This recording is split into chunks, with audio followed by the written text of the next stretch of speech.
Doctors परछाई का खेल। शहर के बाहरी इलाके में एक पुराना रेलवे स्टेशन था जिसे सालों पहले बंद कर दिया गया था।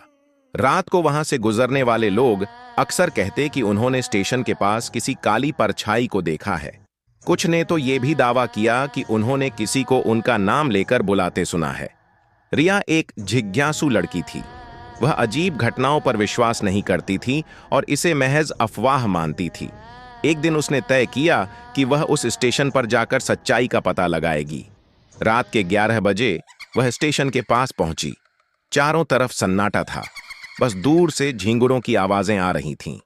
स्टेशन के प्लेटफॉर्म पर एक टूटी फूटी बेंच पर बैठते ही रिया ने महसूस किया कि ठंडी हवा के झोंके के साथ एक अजीब सी सिहरन उसके बदन में दौड़ गई। तभी उसने महसूस किया कि उसके पीछे कोई खड़ा है। उसने पलटकर देखा, लेकिन वहां कोई नहीं था। जैसे ही उसने अपनी टॉर्च चालू की, दीवार पर एक परछाई दिखाई दी। पर यह उसकी अपनी परछाई नहीं थी। यह उससे बड़ी थी और उसकी आकृति इंसान जैसी लगने के बावजूद अजीब विकृत थी। रिया ने घबराकर पीछे हटने की कोशिश की, लेकिन तभी वह परछाई हिलने लगी, मानो उसे अपनी ओर बुला रही हो। रिया!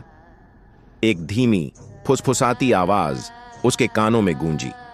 उसके पैरों के नीचे की जमीन ठंडी पड़ने लगी और वह समझ नहीं पा रही थी कि आवाज कहां से आ रही है। उसने दौड़कर वहां से भागने की कोशिश की, लेकिन परछाई उसके आगे आगे प्लेटफॉर्म पर चलने लगी, जैसे उसे रोकना चाहती हो। अचानक रिया ने महसूस किया कि उसकी परछाई धीरे धीरे गायब हो रही है और वह काली परछाई उसके शरीर में समा रही है। रिया चीखना चाहती थी, लेकिन आवाज उसके गले में अटक गई। अगले दिन सुबह कुछ राहगीरों ने स्टेशन के पास रिया का बैग और टॉर्च पड़ी देखी। रिया का कोई पता नहीं चला, लेकिन अब जो भी उस स्टेशन के पास जाता है, उसकी परछाई हमेशा उससे कुछ अलग होती है, जैसे उसमें कोई और बस रहा हो।